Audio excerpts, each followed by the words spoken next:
Watching CBS 42 Plus, 42 Plus Evenings.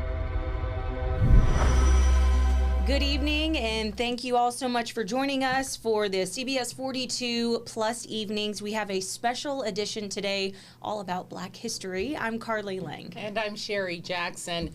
We have a special guest in studio with us this evening. Her family endured one of the darkest chapters of America's civil rights history.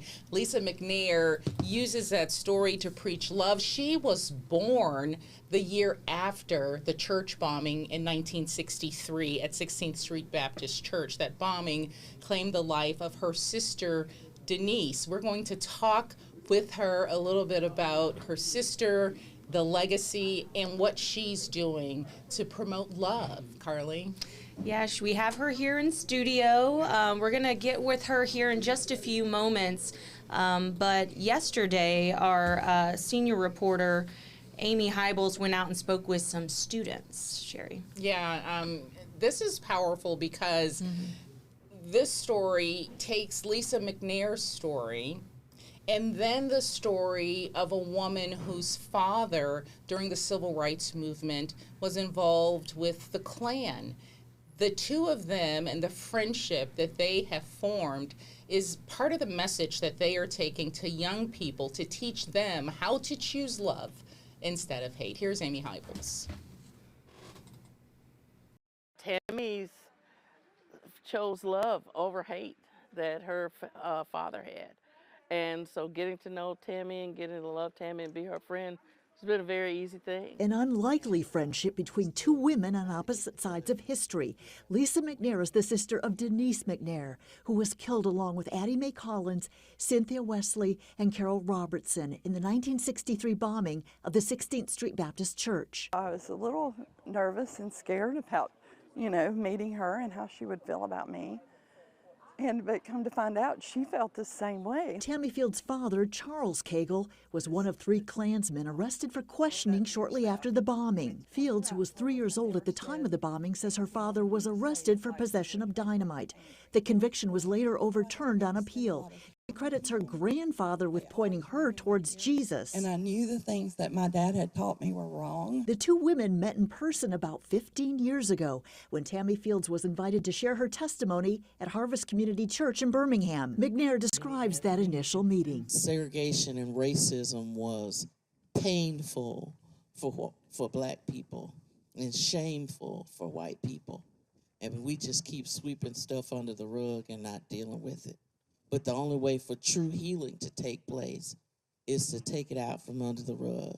And I thanked her for taking her shame out from under the rug and dealing with it. And she cried, and I cried. The students were surprised to learn about the women's friendship. That lets me know that even though someone made a mistake or family members made a mistake, it's okay. It's okay to be friends. It's really cool because, some people can't come cordial on something like that or overcome something that their parents, had going on. We talked with the women afterwards. McNair says they need to know they need to choose love over hate all the time. This is so important for them to know that this happened, and it's a sad part of history, but something beautiful can come of it for our friendship. I'm glad to do it if it's going to change. If you could change one, really, and I know that's cliche, but if you could change one, it'd be worth it all.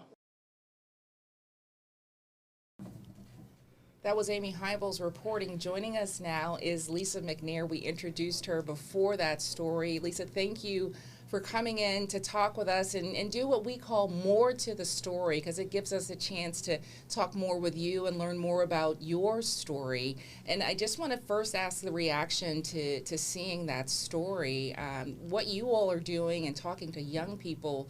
How did that hit you yesterday?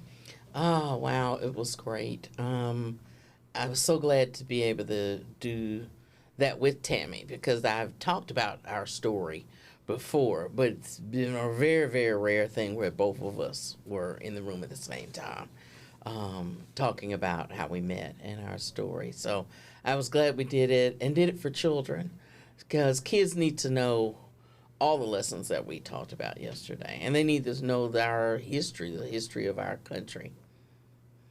They're hearing the young people talk about like what they got from it just in that short amount of time, I thought was really cool. What do you hear from adults when you guys sit and share and talk?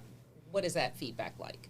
Well, actually, that was, let me see, just the second interview we've ever done. Oh, wow. So we've never done one before. We did one like around the time we first met, and then we've talked about doing another one, and people have tried to get it together, and it just never worked out.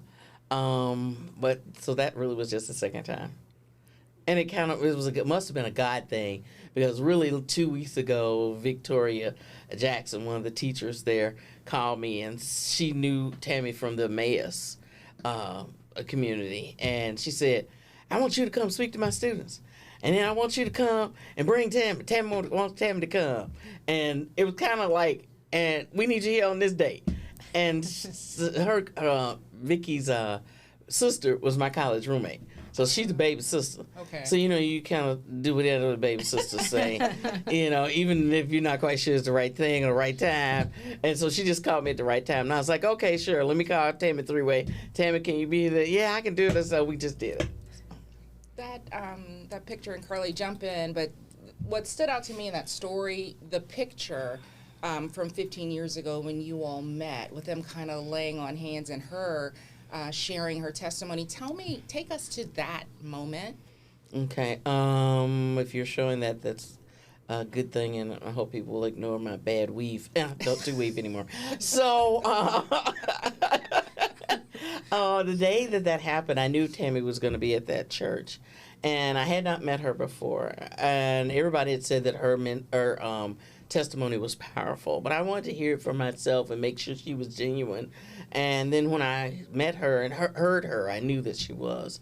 So it was great for us to actually meet in person later on during the service. And I was just glad that I had that opportunity, even more so because, when you think about civil rights stories, particularly civil rights stories where somebody was beaten or arrested, there may be 3 where or 2 where somebody apologized, where somebody changed the course of the way they thought, or changed the course of the way their parents thought. And you just never hear that part of it. And as a human being, you just want to know that there's some kind of, particularly white people, that some white people get it and they're sorry and they want to do better, particularly if they're Christians. So for Tammy to tell her story, and for her to have not followed her daddy's lead and followed actually her daddy's father, the grandfather's lead, it's just very powerful, And I couldn't help but love her and appreciate her as a human being. I was curious yesterday when watching that story how y'all's meeting came about, and in the story she mentioned y'all met at that service. Mm-hmm. How were you feeling going into that, knowing you were going to, meet someone connected to such a tough memory for you? Well, all my life, because I knew that Denise's killers were probably still here. I had always, and then my dad was the first African-American legislator. And unlike a lot of black people at that time, we were around white people all the time. And not knowing who the people were that did it, I always was afraid that I would meet somebody who did it, and wondered how I would react to that particular scenario. And so when I heard about Tammy and that she was going to be speaking, I was nervous. I was leery. Like, I didn't know, should I be nice to her? Should I be kind to her? She didn't do it. It was her father. But was there parts of her that were still like him? So I was apprehensive, and that's why when I told the pastor that I would come and would listen to her give her testimony, I wanted to make sure that I heard genuineness in what she had to say. And I did. So important for those young people to see what you all displayed yesterday at the school, the love conquering hate, the triumph after tragedy. When you tell the story of what happened, so many times we all feel like we know this story, but really for you and your family, that sacrifice for our country, it always hits me that you are a product of that sacrifice. Like, you've had an opportunity to benefit from that sacrifice. I want to ask you about that. We're going to talk more about your family when we come back from this break. But before we hit that break, just how do you deal with that, knowing that you are the beneficiary of that sacrifice, as am I and Carly and all of us today? Right. It's very humbling. It's very humbling to know that, and to I'm grateful that I benefit from the civil rights movement, but I'm sad also because that meant that my parents lost my sister, and I had a sister I never got to know because she was killed along with 3 other girls whose lives were taken, who had so much potential.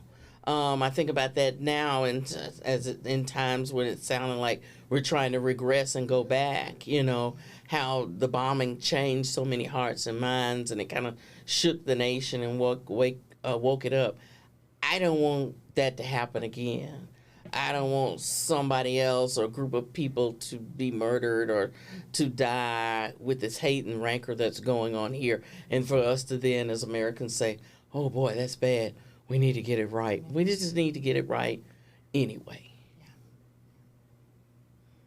Okay. We're going to take a break. We're going to talk about the Bell Ringing Project, and really what you want to do to unify the faith community in remembrance of the 4 girls. Lisa McNair is our guest. We'll be right back.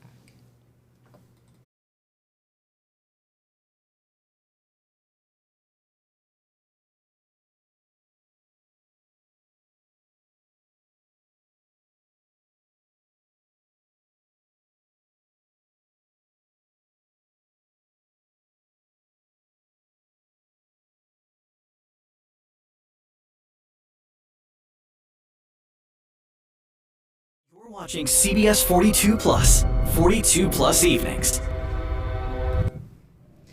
Welcome back in to CBS 42 Plus Evenings. You are watching our special today honoring Black History all month long. And we have a guest here tonight, Miss Lisa McNair. She's the sister of Denise McNair, one of the 4 little girls killed in the 16th Street Baptist Church bombing in 1963. On the 50th anniversary of the bombing, I sat down with Lisa McNair for the start of a local effort that she was doing to get local churches involved and synagogues around the community involved in a bell ringing project to remember all 4 girls on that day. So I want to listen to that story, and then we'll find out where the bell ringing project stands with Lisa McNair right after this.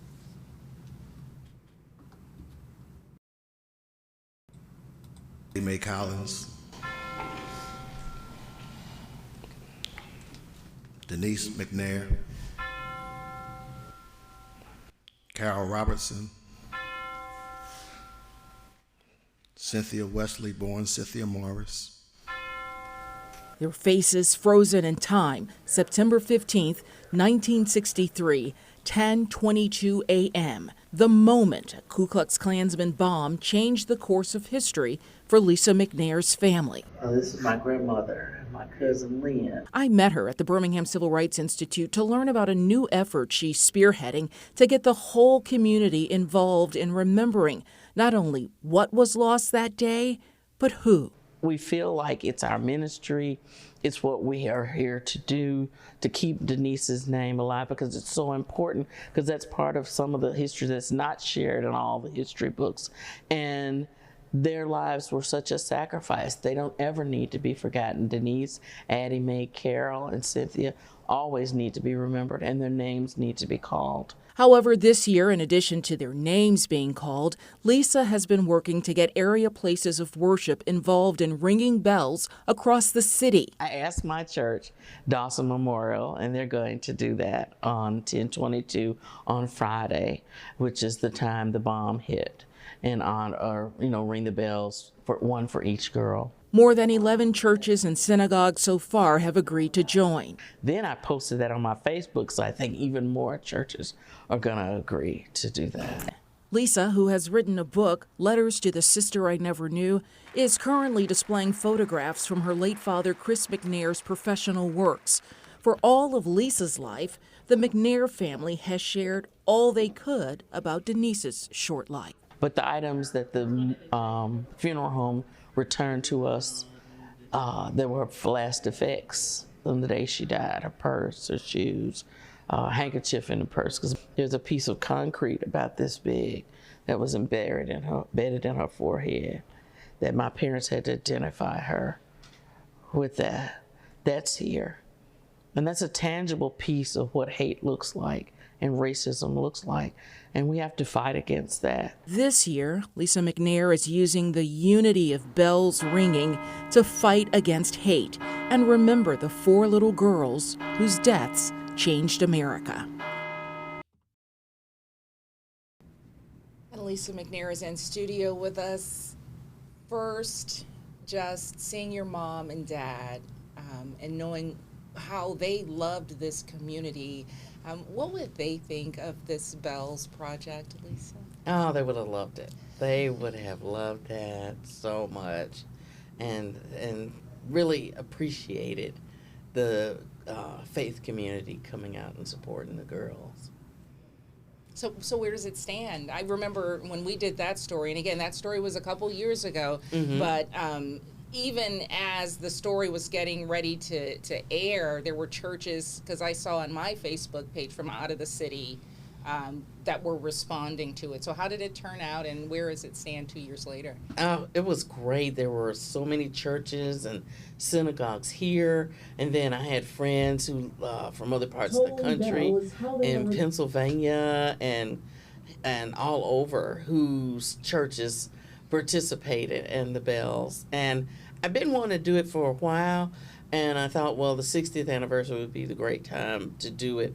And but I had so many things on my plate, it was really hard to really get it in and do it, because I had this whole idea, I'm going to write letters to everybody and mail them, and then I'm going to follow up with calls. I don't know how I thought I was going to have time to do any of that. And so I started with my church, started with your story, so thank you for helping me promote that, and then on Facebook, and so it just kind of took a life of its own.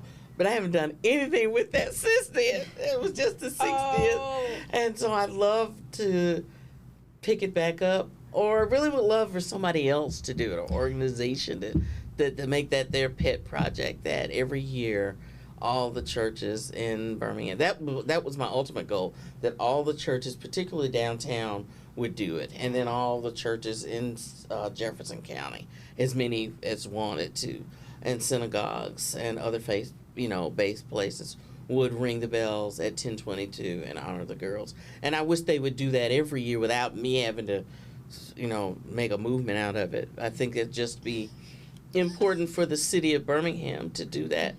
They were our girls, they were our families. They were Birmingham and state of Alabama's children. So I would love if somebody would pick that up and run with it. I may try to do it again one year, but I can't make promises because there's a lot going on. Well, that was, thanks for correcting my math, because I said, I think we did that story at 50th anniversary, but it was the 60th anniversary, so thank you for that. We want to talk about Dear Denise, Letters to the Sister I Never Knew. So talk about the book, where that is right now, and how it is being instrumental in sharing not only Denise's story, but your story. Well, the book was released September 13th, 2022, and it was a lifelong dream of mine to write that book ever since I was 14. So I just can't, I'm still pinching myself that it actually got published and people read it and people are still reading it. And it was done by University of Alabama Press, who still, I think this is the third year in a row, and it's still getting the top selling book, which is really great. Finally, last year, the end of the year, they were able to connect with the company, and it's an audiobook now as well. So you can get on Audible, Spotify, anywhere you get audiobooks. So if anybody's not a big pick up a book reader or need something to read and listen to on their drive, they're driving, they can do that. And So it's still helping people. It's still invigorating people. Where I work part-time now is at a place that helps people get their GED. And one of the students, they tell them to try to read something every day. And one of the students said, I need to get a new book and read something. I don't really like to read. And I said, I have a book I think you'd like to read. And I shared it with her. And she got it last Thursday when she came into class today. She had finished reading it, and it was so powerful, and it moved her.